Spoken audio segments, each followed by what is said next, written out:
বৰ্তমান সময়ত আমাৰ গোটেই ভাৰতবৰ্ষৰ ছ'চিয়েল মিডিয়া কপাই আছে এজন বিশেষ ব্যক্তিয়ে, সেইজন হৈছে সোনম ৱাংচুক। সোনম ৱাংচুক লাডাখৰ এজন বিখ্যাত অভিযন্তা, শিক্ষাবিদ, সমাজকৰ্মী, লগতে পৰিৱেশ কৰ্মী।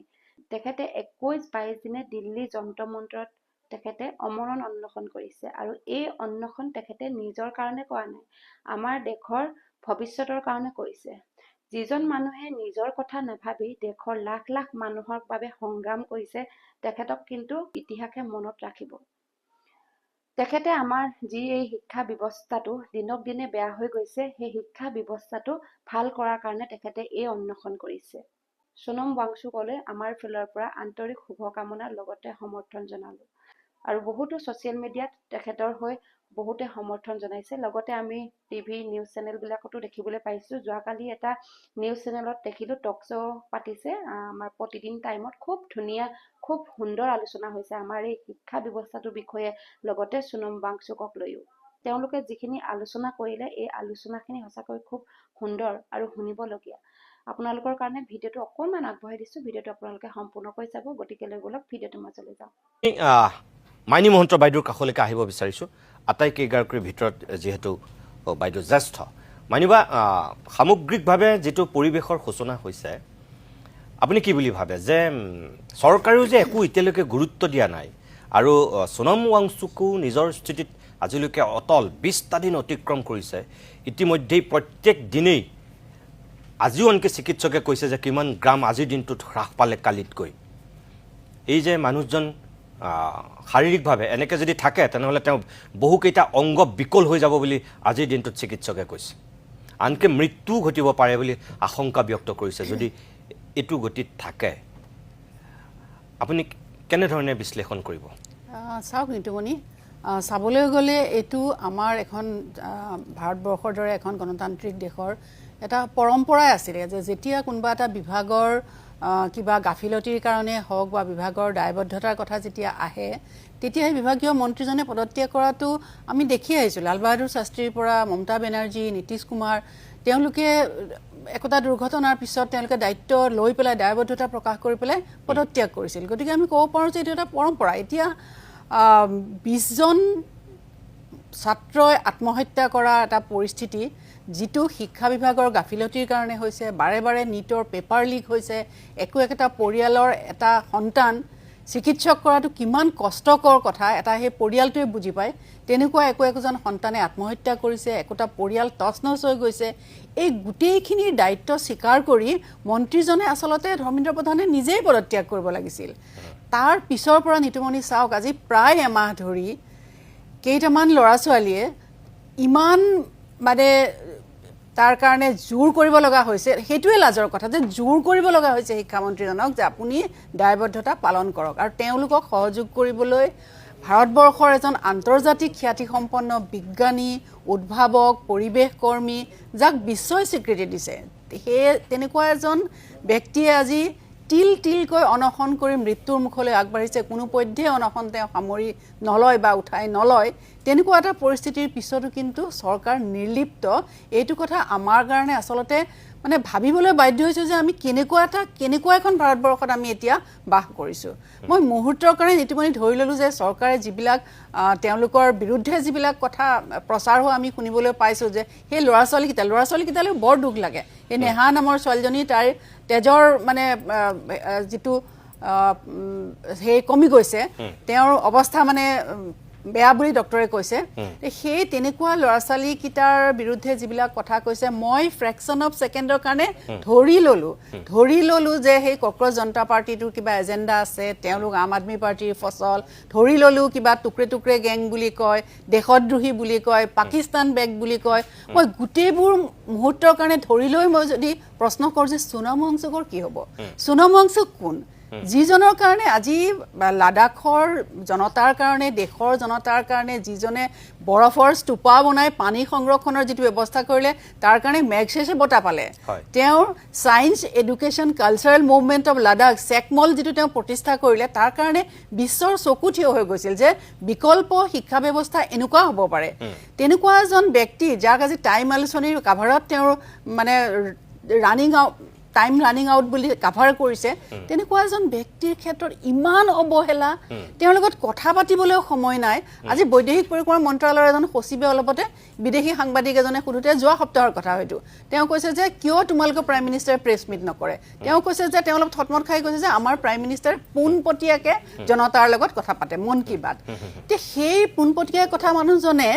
কিয় সোণম ৱাংচুকৰ লগত কথা পাতিব নোৱাৰে কিয় এনেকে মৰিবলৈ এৰি দিছে এইটো আমাৰ কাৰণে বৰ ডাঙৰ চিন্তাৰ বিষয় হয় মই মাইনুবাক ধন্যবাদ জনাইছো অকণমান সময়ৰ কাৰণে মই ৰখাম নতুন দিল্লীলৈ যাব বিচাৰিছো যিহেতু প্ৰাঞ্জলৰ লগত আমাৰ সংযোগ স্থাপন হৈছে প্ৰিয় দৰ্শক আৰম্ভণিতেই কৈছো যন্তৰ মন্তৰৰ সেই অনশনস্থলীৰ বৰ্তমানৰ পৰিৱেশ আমি আপোনালোকক দেখুৱাম যে এই 20টা দিন অতিক্ৰম কৰাৰ সময়তো কেনে পৰিৱেশে বিৰাজ কৰি আছে দিনৰ ভাগৰ কথা সুকীয়া নিশাৰ পৰিৱেশো আপোনালোকে চাওক দিনত আপোনালোকে দেখিছে অজস্ৰবাৰ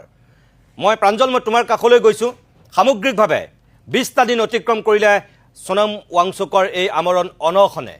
তুমি তাত উপস্থিত আছা যেহেতু এই মুহূৰ্তত তাৰ সামগ্ৰিক পৰিৱেশটো আৰু তোমাৰ লগত কোনোবা আছে যদি তেখেতসকলৰ বক্তব্য কি হ'ব যে কিয় চৰকাৰে এতিয়ালৈকে গুৰুত্ব দিয়া নাই একাংশ বিৰোধী ৰাজনীতিকে সোণম ৱাংচুকক সমৰ্থন কৰাৰ কাৰণে অৰ্থাৎ বিৰোধীৰ ৰাজনীতিৰ ৰং লাগি গ'ল কাৰণে চৰকাৰে গুৰুত্ব দিয়া নাই নে আন কিবা কথা আছে মই শেহতীয়াকৈ যিটো আপডেট সেই আপডেট দিব বিচাৰিছো যে যথেষ্ট তেখেতৰ অৱস্থা অতি গুৰুতৰ তেখেত যথেষ্ট দুৰ্বল হৈ গৈছে 20 দিন ধৰি তেখেত ধাৰাবাহিকভাৱে যন্তৰ মন্ত্ৰতে তেখেতে আমৰণ অনশনত আছে তেওঁ ইতিমধ্যে প্ৰতিজ্ঞা কৰিছে যে প্ৰাঞ্জল ইতিমধ্যে লুৰিণজ্যোতি গগৈ পলাশ চাংমাইকে ধৰি কেইবাজনো সোণম ৱাংচুকৰ সেই আমৰণ অনশনত অংশ লৈছেগৈ তেওঁলোকে বক্তৃতাও দিছে আজি পলাশ চাংমাই আৰু লুৰিণজ্যোতি গগৈ আমাৰ এই অনুষ্ঠানৰ অন্যতম অতিথি তাৰ বাহিৰেও তাত কোনোবা আৰু অসমীয়া লোক উপস্থিত হৈছেগৈ নেকি আপুনি এইকেইদিনত লগ পাইছে নেকি বা আজি কাৰোবাক তাত আপুনি অংশ লোৱা দেখিছে নেকি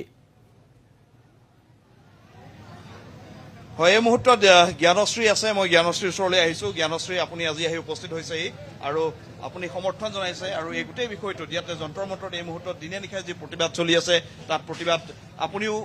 ইয়াতে আহি প্ৰতিবাদ কৰিছে আপুনি ইয়াতে আপোনালোকৰ সহমত প্ৰকাশ কৰিছে এই মুহূৰ্তত কি ক'ব যন্তৰ মন্ত্ৰৰ পৰা আজি বহুত বেছি ইয়াত সমৰ্থক আমি দেখা পাইছোঁ আৰু আটাইতকৈ আচৰিত হ'বলগীয়া কথাটো যে যিটো মনোবল দেখিছোঁ আজি প্ৰতিবাদ কৰি থকা অনশনত বহি থকা ছাত্ৰ ছাত্ৰী কেইজন নেহাহঁতৰ আশিষ আমিন তেওঁলোকৰ যিটো দৃঢ়তা দেখিছোঁ আচলতে মানিবলগীয়া আজি সোণম ছাৰক লগ পাইছোঁ বেয়া লাগিছে এইটো কথা যে তেখেতে শব্দও মাতিব পৰা অৱস্থাত নাই আমি তেখেতৰ লগত কথা পাতিবলৈ যেতিয়া গৈছোঁ আমি নিজেই দেখি কৈছোঁ যে নালাগে ছাৰ আপুনি কথা ক'ব নালাগে তাৰ মাজতো তেখেতে আমাক দেখি গামোচাখন দেখাইছে গতিকে এই তেখেতে কিন্তু যিটো দৃঢ়তাৰে এই সময়ত কৈ আছে এই দৃঢ়তাটো আমি মানিছোঁ চেলুট দিছোঁ কিন্তু একে সময়তে আমাৰ ভয় লাগিছে যে দেশৰ বাবে ইমান মূল্যৱান সম্পদ এজনক আমি হেৰুৱাম নেকি এই প্ৰতিবাদটো চলি থকাৰ সমান্তৰালকৈ তেখেতৰ স্বাস্থ্য দিনক দিনে বেয়া হৈ আহি আছে বহুত ৱেইট ইতিমধ্যে লুজ কৰিছে আৰু বহুকেইজন ছাত্ৰ ছাত্ৰী ইতিমধ্যে প্ৰতিবাদকাৰী ল'ৰা ছোৱালী হস্পিটেলাইজ হৈছে বাকী যিকেইজন চলি আছে তেখেতসকলেও আচলতে 20 তাৰিখলৈকে ছাৰ্ভাইভ কৰাটো এইদৰে ইয়াত বৰ ডাঙৰ এটা চেলেঞ্জ কিন্তু তাৰ পাছতো সমৰ্থক যথেষ্ট বাঢ়িছে লাহে লাহে এইটোৰ ইম্পেক্ট আজিৰ অসমতো পৰিছে আনকি আমি আহি থাকোঁতো আমাক বহুত ছাত্ৰ ছাত্ৰীয়ে যোগাযোগ কৰিছে যে আমি যাব বিচাৰিছোঁ কলেজত পঢ়ি থকা ডিগ্ৰী পঢ়ি থকা ছাত্ৰ ছাত্ৰীয়ে কৈছে যে বা আমি যাব বিচাৰিছোঁ কিবা কৰি যাব পাৰিম নেকি কিদৰে আপোনালোকক যোগাযোগ কৰিব পাৰিম নেকি এই যিটো ছাপৰ্ট আহিছে আজিৰ দিনটোত মই ভাবোঁ যে এইটো এই আৰম্ভণি বিশেষকৈ সোণম ছাৰ আৰু ছাত্ৰ ছাত্ৰীসকলৰ প্ৰতিবাদ অনশন যিসকলে কৰি আছে এওঁলোকৰ যিটো এফৰ্ট এইটোক লৈ আজি অসমত এটা ইম্পেক্ট পৰিছে ভাৰতবৰ্ষৰ প্ৰত্যেকখন ৰাজ্যতে আজি ইম্পেক্ট পৰিছে ডাঙৰ ডাঙৰ ৰাজনৈতিক নেতাসকল আজি আমি ইয়াত সুপ্ৰিয়া সুলে বাইদেউক দেখিছোঁ আজি আমাৰ পৱন খেৰা ডাঙৰীয়াও আহিছে বহুত কেইজন ৰাজনৈতিক বিশিষ্ট ব্যক্তি আজিৰ দিনটোত ইয়াত উপস্থিত হৈছে গতিকে এইটো এটা আচলতে জনক্ষোভৰ প্ৰতিফলন ইয়াৰ পাছতো কিন্তু আচৰিত কথা তেওঁ কৈ গৈছে যে কোনো এজন ক্লাৰ্কো এজন আহি পোৱা নাই আজি বিজেপিৰ চিষ্টেমটোৰ লগত জড়িত কোনো ব্যক্তিৰ কোনো সহমৰ্মিতা কোনো এটা মেছেজ কোনো এটা কমেণ্ট কোনো এটা পাব্লিক ষ্টেটমেণ্ট ইয়াত নাই আজি ইয়াত আহি কোনো থিয় দিয়া নাই মানুহজনক বোলে এটা ৰিকুৱেষ্ট কৰোঁ যে আপুনি অনশন ভংগ কৰক আমি এনকুৱাৰী কৰিম আমি অন্ততঃ আমাৰ কাৰ্যসূচীখিনি কৰিম যিখিনি আমাৰ দায়িত্ব যিকেইজন ছাত্ৰ ছাত্ৰীৰ মৃত্যু হোৱা ফটো লগাই থোৱা আছে 20জন হয়তো ছাত্ৰ ছাত্ৰীৰ ফটো ইয়াত আছে মৃত্যু হোৱা ছাত্ৰ ছাত্ৰীখিনি ভৱিষ্যতৰ একোজন সম্পদ আছিল ডক্টৰ হ'লহেঁতেন বা বেলেগ জীৱনত যিয়েই নকৰিলেহেঁতেন তেওঁলোকে সমাজৰ সেৱা কৰিম বুলি মানৱ সম্পদ হৈ উঠিম বুলি সপোন দেখিছিল সপোন থানবান হোৱাৰ পাছত তেওঁলোকে জীৱনেই ত্যাগ কৰিলে এই ল'ৰা ছোৱালীবোৰৰ মৃত্যুৰ বাবে একাউণ্টেবল কোন একাউণ্টেবিলিটি কোনে ল'ব আজি কোনেও ল'বলৈ ইয়াত প্ৰস্তুত নহয় কোনেও আচলতে সামান্যতম তেওঁলোকৰ গুৰুত্বটো আমি দেখা নাই চূড়ান্ত নেগলিজেঞ্চ আৰু অট'ক্ৰেচিৰ ইয়াতকৈ ডাঙৰ এক্সাম্পল আপুনি কি পাব প্ৰতিবাদ চলি আছে, ইয়াত ইমান ছাত্ৰ ছাত্ৰী বহি আছে, কিন্তু কোনো গুৰুত্ব নাই, কোনো ইম্পৰ্টেঞ্চ নাই। গতিকে এতিয়াও আমাৰ অনুৰোধ যে সামান্যতমো যদি চৰকাৰৰ বা চৰকাৰৰ লগত জড়িত ব্যক্তিসকলৰ নিজৰ ভিতৰত আত্মসন্মান আছে, নিজৰ ভিতৰত কিবা এটাতো অন্ততঃ চিন্তা আছে, কাইলৈ তেওঁলোকৰ ল'ৰা ছোৱালী কেইজনীতো পৰীক্ষা দিব, তেওঁলোকতো এনে ছিষ্টেমৰ ভুক্তভোগী হ'ব। গতিকে অলপ হ'লেও যদি নিজৰ আত্মসন্মান, দায়বদ্ধতা, দায়িত্ববোধ বুলি কিবা আছে, তেওঁলোক আহক, আহি ইয়াত থিয় দিয়ক, এই দায়িত্বটো লৈ ধৰ্মেন্দ্ৰ প্ৰধানক সলনি কৰক, তেওঁৰ যি ৰেজিগনেশ্যন বিচাৰি আছে এইটোক লৈ এনকুৱাৰী হওক, তেওঁৰ ৰেজিগনেশ্যনৰ দাবীটো ফুলফিল কৰা হওক, আৰু তেওঁ নিজেও আচলতে আত্মসন্মান থকা হ'লে ইমান দিনে ৰিজাইন দিলেহেঁতেন। নিশ্চয়কৈ মই এইখিনি এটা কথা ক'ব বিচাৰিছো, অসমৰ পৰা JNUৰ এজন ছাত্ৰ, তেখেত ঋষিকেশ আছিলে, ঋষিকেশ তালুকদাৰ, তেখেত ইতিমধ্যে চিকিৎসালয়ত ভৰ্তি হ'ব লগা হৈছে, যিহেতু তেওঁ সোণম ৱাংচুকে যেতিয়াৰ পৰা আন্দোলন কৰিছিল তেতিয়াৰ পৰা তেখেতেও অনশন কৰিছিল। প্ৰায় বহুকেইজন ছাত্ৰ ছাত্ৰীয়ে অনশন কৰি আছে। চাহিলৰ ওচৰলৈ আহিছো, আপুনিও প্ৰথম দিনটোৰ পৰাই 28 তাৰিখৰ আগৰ পৰাই আপুনি ইয়াত আছে, যেতিয়াৰ পৰা 20 তাৰিখৰ পৰাই আন্দোলনটো হৈছে। গতিকে এই মুহূৰ্তত অসমবাসীক কি ক'ব বিচাৰিব, কাৰণ গোটেই যি প্ৰতিবাদ, সেই প্ৰতিবাদটোত আপুনি কিন্তু ডে 1ৰ পৰা অংশগ্ৰহণ কৰিছে। হয়, পোনপ্ৰথমে আপোনাক ধন্যবাদ। মই অসমবাসীক এটা কথাই ক'ম, পোনপ্ৰথমে মই ধন্যবাদ জনাব লাগিব আমাৰ লুৰিণদাক। যিহেতু মই CGPৰ মিডিয়া কৰ্ডিনেটৰ হৈছে, যেতিয়া লুৰিণদাৰ লগত কথা পাতিলোঁ, তেওঁ একেবাৰে ৰাতিৰ ভিতৰতে কনফাৰ্ম কৰিলে যে আমি সমৰ্থন দিব নোৱাৰিছোঁ। তাৰপিছত যেতিয়া অখিলতা বা জ্ঞানশ্ৰী বাৰ লগত যেতিয়া কথা হ'ল, তেওঁলোকে ৰাতিৰ ভিতৰতে কনফাৰ্ম কৰিলে যে এয়া ছাত্ৰ ছাত্ৰীৰ কথা, আমি যন্ত্ৰ মন্ত্ৰ যাব লাগিব যিকোনো প্ৰকাৰে। আজি তেওঁলোকে আহি উপস্থিত হৈছে। যোৱাকালি আমাৰ পলাশ চাংমাদা আহিছিল আৰু বিভিন্ন ছাত্ৰ, সদৌ অসম সংখ্যালঘু ছাত্ৰ সন্থা ইতিমধ্যে মোলৈ ফোন যোগাযোগে তেওঁলোকে সমৰ্থন আগবঢ়াইছে।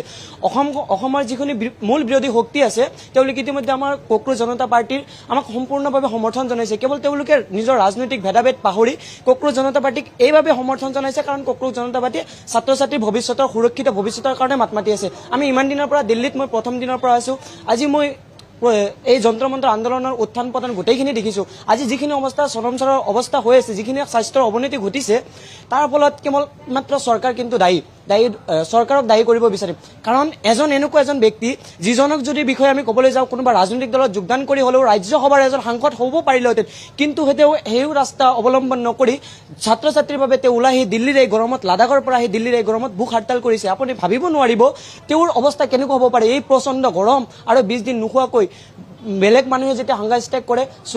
হানি বা বেলেগ লেমন লয়, কিন্তু এই মানুহজন অনলি চল্ট ৱাটাৰত আছে। যেতিয়া আমি সোণম ছাৰৰ লগত কথা পাতোঁ, যেতিয়া আমাৰ লগত, তেতিয়া আমাক মনোবল দিয়ে, তোমালোকে 20 তাৰিখৰ বাবে সাজু হোৱা, ডেকা শক্তি, তোমালোকে কিয় মোক লৈ ভয় কৰিছা? মোৰ যদি মৃত্যু হৈ যায়, তথাপি দেশৰ শিক্ষা ব্যৱস্থা সলনি হ'ব লাগিব। গতিকে ছাত্ৰ ছাত্ৰীলৈ এটাই আহ্বান, যদি সোণম ছাৰে আমাৰ বাবে ইমানখিনি কৰিব পাৰিছে, আমি আমাৰ ভৱিষ্যতৰ বাবে আমি কিয় ওলাই আহিব নোৱাৰিম? কিয় চৰকাৰৰ বিৰুদ্ধে মাত মাতিব নোৱাৰিম? সংসদ ভৱন আমাৰ গণতান্ত্ৰিক দেশত আমি আহিছোঁ। গতিকে যিহেতু আমাৰ লগত ভুল হৈছে, এইসকল হত্যাকাৰী, যিসকল হত্যাকাৰী এতিয়াও শিক্ষামন্ত্ৰী হৈ বহি আছে, যিসকল হত্যাকাৰী এতিয়াও প্ৰধানমন্ত্ৰী হিচাপে বহি আছে, যিসকলৰ হত্যাকাৰীক ছাপোৰ্ট কৰিবলৈ যায় ভাৰতীয় জনতা পাৰ্টীৰ সভাপতি আমাক ভাইৰাছ বুলি কৈছে, দেশতগাৰ বুলি কৈছে, তেওঁলোকৰ বিৰুদ্ধে আমি কিয় মাত মাতিব নোৱাৰিম? আমি যন্ত্ৰ মন্ত্ৰৰ পৰা সংসদ ভৱনৰ ৰাজপথত প্ৰতিবাদ আমি কৰিম, আৰু এই প্ৰতিবাদ তীব্ৰভাৱে হ'ব, আৰু ভাৰতবৰ্ষৰ ইতিহাসত বৃহৎ ছাত্ৰ আন্দোলন হিচাপে আমি এটা ইতিহাস লিখিবলৈ গৈ আছোঁ। প্ৰাঞ্জল, মই ধন্যবাদ জনাইছোঁ এইখিনি সময় দিয়াৰ কাৰণে, আৰু তোমাৰ লগত তেওঁলোকে অংশগ্ৰহণ কৰাৰ কাৰণেও বহুত বহুত ধন্যবাদ জনাইছোঁ। মই ষ্টুডিঅ'ৰ অতিথিসকলৰ কাষলৈ আহিম। লুৰিণজ্যোতি গগৈ আমাৰ লগত ডিব্ৰুগড়ৰ পৰা পোনপটীয়াকৈ আছে, পলাশ চাংমা ইতিমধ্যে আহি উপস্থিত হৈছে। এই দুয়োগৰাকী যিহেতু যন্তৰ মন্তৰৰ এই আমৰণ অনশনস্থলীত উপস্থিত হৈ বক্তৃতাও দিছিল।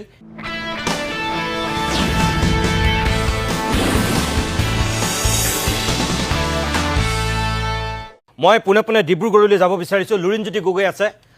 গগৈ ডাঙৰীয়া, আপোনাক অনুষ্ঠানলৈ স্বাগতম জনাইছোঁ। ইতিমধ্যে আপুনি বিৰতিৰ পূৰ্বে চাগে শুনিছে নতুন দিল্লীৰ বৰ্তমানৰ পৰিৱেশটো কি হৈ আছে, আমাক প্ৰাঞ্জল প্ৰতিমে দেখুৱাইছে, আৰু তাৰ দুই একৰ বক্তব্যও তেওঁ সংগ্ৰহ কৰি পোনপটীয়া আমি সম্প্ৰচাৰ কৰিছোঁ।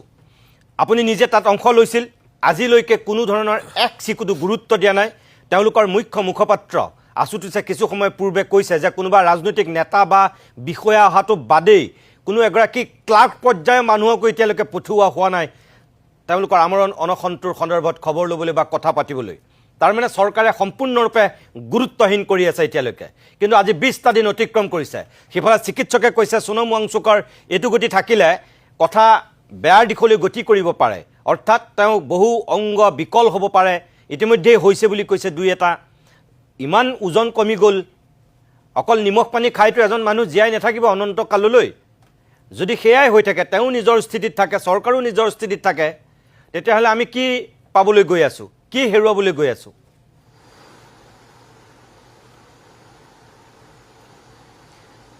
নিশ্চিতভাৱে আপুনি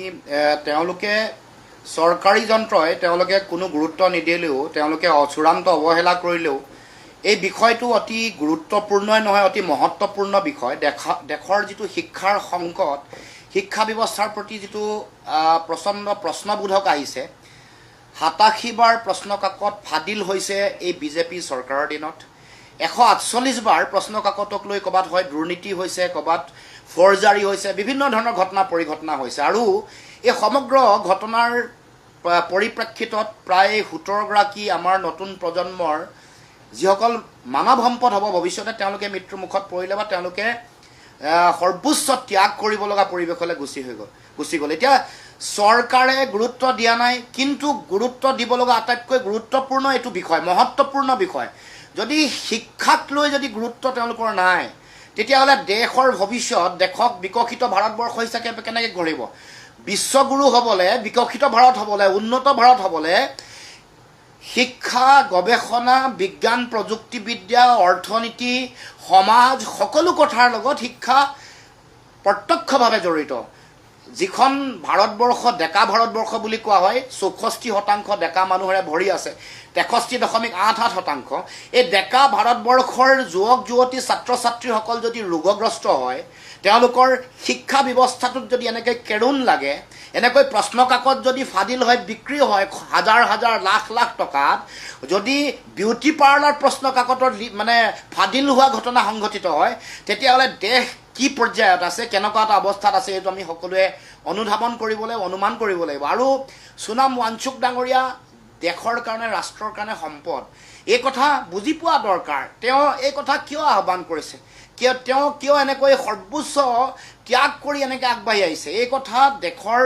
প্ৰধানমন্ত্ৰী দেশৰ শিক্ষামন্ত্ৰীয়ে যদি অনুধাৱন নকৰে তেতিয়াহ'লে মই ভাবিম যে চৰকাৰখনে আচলতে শিক্ষাক দেশৰ ভৱিষ্যতক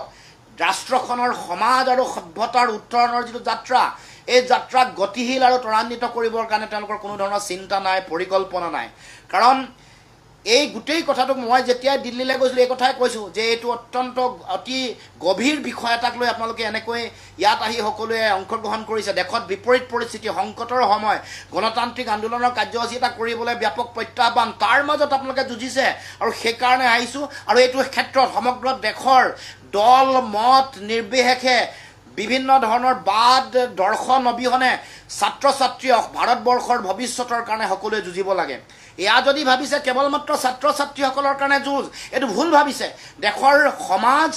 ৰাষ্ট্ৰৰ যিটো জাতীয় সভ্যতা এই সভ্যতাৰ ওপৰত বিৰূপ ভয়াৱহ প্ৰভাৱ পৰিব সেই কথা প্ৰত্যেকেই মৰ্মে মৰ্মে উপলব্ধি কৰাৰ প্ৰয়োজন হৃদয়ংগম কৰাৰ প্ৰয়োজন ইমান অমানৱীয় ইমান অগণতান্ত্ৰিক স্বৈৰতান্ত্ৰিক ফেচিবাদী মানসিকতাৰ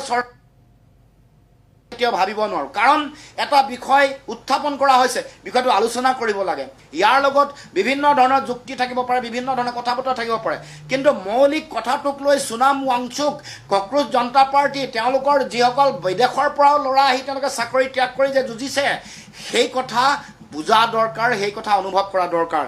এতিয়া তেওঁলোকে বিচাৰিছে ধৰ্মেন্দ্ৰ প্ৰধানৰ পদত্যাগ তেওঁলোকে বিচাৰিছে যে এটা উচ্চ পৰ্যায়ৰ ন্যায়িক তদন্ত তেওঁলোকে বিচাৰিছে NTA যাতে সম্পূৰ্ণৰূপে বেন কৰি দিয়ে এইটো এবলিছ কৰি দিয়ে বন্ধ কৰি দিয়ে তেওঁলোকে বিচাৰিছে শিক্ষা যাতে মৌলিক অধিকাৰ কৰে প্ৰাথমিক পৰ্যায়ৰ পৰা উচ্চ পৰ্যায়লৈ তেওঁলোকে বিচাৰিছে যাতে শিক্ষিত ছাত্ৰ ছাত্ৰীসকলে তেওঁলোকে যাতে সংস্থাপনৰ সুযোগ পায় আৰু সংস্থাপনটো যাতে এটা ফাণ্ডামেণ্টেল ৰাইট হিচাপে যাতে সংবিধানত গ্ৰহণ কৰা হয় তেওঁলোকে বিচাৰিছে শিক্ষিত নিবনুৱা ছাত্ৰ ছাত্ৰীসকলক যাতে ভাত্তা দিয়া হয় পৃথিৱীত যেনেকৈ ইউনিভাৰ্চেল বেচিক ইনকম দিয়ে সেইটোৰ যোগেদি যাতে ছাত্ৰ ছাত্ৰীসকলৰ ভৱিষ্যতটো সুৰক্ষিত হয় আৰু তেওঁলোক যাতে আটাইতকৈ বেছি সৃষ্টিশীল প্ৰডাক্টিভ মানৱ সম্পদ হিচাপে ৰাষ্ট্ৰ গঠন আৰু ৰাষ্ট্ৰক পৃথিৱীৰ ওপৰতে একক আৰু অনন্য ৰূপত গঢ়ি তুলিবৰ কাৰণে তেওঁলোকে যাতে অৱদান আগবঢ়াব পাৰে গতিকে এইবোৰ কথা একেবাৰে জল পটপটকৈ স্ফটিকৰ দৰে শুদ্ধ সত্য আৰু প্ৰয়োজনীয় কথা এই কথা বতৰাবোৰৰ প্ৰতি তিল মানুহ তেওঁলোকৰ চিন্তা নাই দেশৰ প্ৰধানমন্ত্ৰীয়ে পৰীক্ষা আহিলে পৰীক্ষা পে চৰ্চা কৰে তেওঁ আহিলে তেওঁ যেতিয়াই তেতিয়াই মন কী বাত কৈ থাকে এতিয়া জনগণৰ ছাত্ৰ ছাত্ৰীসকলৰ মনৰ কথাটো শুনিব লাগে পৰীক্ষা পে চৰ্চা চলি থাকে চাই পে চৰ্চা চলি থাকে তেওঁ প্ৰধানমন্ত্ৰীৰ দায়িত্ব হ'ল এতিয়া তেওঁ পৰীক্ষাত যে প্ৰশ্নকাকত লিক হৈছে সেইটোৰ ওপৰত কিয় চৰ্চা আজিলৈকে হোৱা নাই সেই প্ৰশ্নহে আমাৰ ডাঙৰ কথা তেওঁ এটা সময়ত কৈছিলে যে তেওঁ হাৰ্ভাৰ্ড বালি নহয় তেওঁ হাৰ্ডৱৰ্ক বালি কিন্তু হাৰ্ডৱৰ্ক বালি প্ৰধানমন্ত্ৰীৰ নমুনা চাওকচোন দেশৰ মানে কুৱেশ্যন পেপাৰ লিক হৈছে ক'ত এই বিউটি পাৰ্লাৰত কুৱেশ্যন পেপাৰ লিক হৈছে গতিকে দেশৰ প্ৰধানমন্ত্ৰীৰ প্ৰতি আহ্বান আপুনি আপোনাৰ চৰকাৰৰ শিক্ষামন্ত্ৰী ধৰ্মেন্দ্ৰ প্ৰধানৰ পদত্যাগ তাৎক্ষণিকভাৱে লোক তেওঁক মাতি আনক কাৰণ আপুনিতো আমেৰিকাৰ ৰাষ্ট্ৰপতিৰ আগত মেৰুদণ্ড পোন কৰি তেওঁক দম দি একো কথা ক'ব নোৱাৰে তিনিগৰাকীকৈ মানুহ মানি পেলালে আমেৰিকাৰ মিছাইল আৰু আমেৰিকাৰ নেভিয়ে তেওঁক একো ক'ব নোৱাৰিলে এতিয়া দেশৰ ভৱিষ্যত সুৰক্ষিত কৰিবৰ কাৰণে নৱপ্ৰজন্ম যুৱক যুৱতীসকলৰ সুৰক্ষিত ভৱিষ্যত দেশ ৰাষ্ট্ৰৰ সুৰক্ষিত ভৱিষ্যতৰ কাৰণে আপুনি ধৰ্মেন্দ্ৰ প্ৰধানক ইস্তফা দিবৰ কাৰণে বাধ্য কৰক অন্যথা বুজিম যে আপুনি দেশৰ ছাত্ৰ ছাত্ৰী দেশৰ ভৱিষ্যতক লৈ হেতালি খেলিছে আপুনি এই কথাক তিল মানুহ গুৰুত্ব দিব খোজা নাই গতিকে আপুনি নিজৰ কেবিনেটৰ মন্ত্ৰীগৰাকীৰ ইস্তফা লোৱাৰ ক্ষেত্ৰত তেওঁক ইয়াৰ পৰা অপসাৰণ কৰাৰ ক্ষেত্ৰত আপোনাৰ কি এনেকুৱা দুৰ্বলতা আছে এই কথা ৰাইজে কোনো ধৰণে বোধগম্য হোৱা নাই গতিকে অহা 20 তাৰিখে হ'ব লগা যি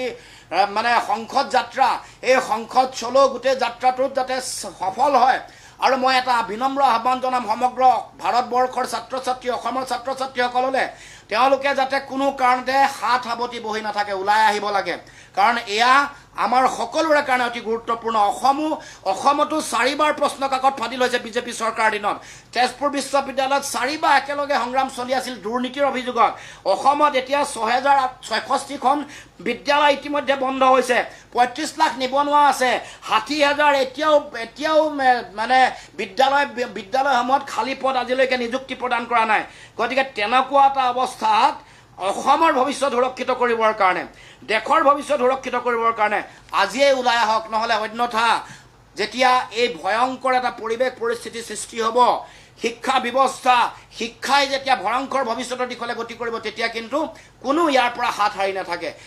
গতিকে মই সকলোকে বিনম্ৰতাৰ আহ্বান জনাইছোঁ সোনাং ৱাংচুক ডাঙৰীয়াৰ ত্যাগ তেওঁৰ সংগ্ৰাম আৰু তেওঁৰ যিটো মেধা আৰু প্ৰজ্ঞা তাক সকলোৱে সন্মান জনায় এগৰাকী সম্পদক যাতে সম্পদৰ চিন্তা মননশীল চিন্তা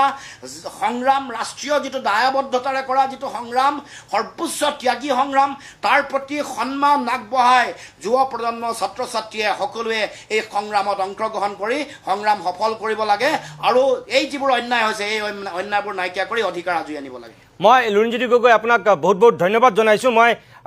অকণমান বিৰতি ল'ব লাগিব কিন্তু শেষ প্ৰশ্নটো কৰিছোঁ আপুনিও কৈছে মাইনী মহন্ত বাইদেৱেও কৈছে বা নতুন দিল্লীৰ পৰা আশুতোষেও কৈছে যে ধৰ্মেন্দ্ৰ প্ৰধানে পদত্যাগ কৰিবই লাগিব পদত্যাগ কৰা উচিত বহুতে কয় যে ধৰ্মেন্দ্ৰ প্ৰধানে পদত্যাগ কৰিলে কি সমস্যাটো সমাধান হৈ যাব নেকি প্ৰথম অৱস্থাত বিৰোধী বিজেপিৰ একাংশ ব্যক্তিয়ে কৈছিল এতিয়া কিন্তু বিজেপিৰ ফালৰ পৰা কোনো ধৰণৰ মন্তব্য দিয়া নাই যোৱা কিছুদিন ধৰি এই বিষয়টোত এক প্ৰকাৰ বিজেপিয়ে মুখত চেলুটোপ লগাই থৈ দিছে একো কোৱা নাই এতিয়া আপোনাকো মই এতিয়া সুধিছোঁ যে ধৰ্মেন্দ্ৰ প্ৰধানৰ পদত্যাগটো মূল আছিল আনুষংগিকভাৱে আৰু তাত 3টা দাবী আছিল ধৰ্মেন্দ্ৰ প্ৰধানে পদত্যাগ কৰিলে কি সমস্যাটো সমাধান হ'ব নেকি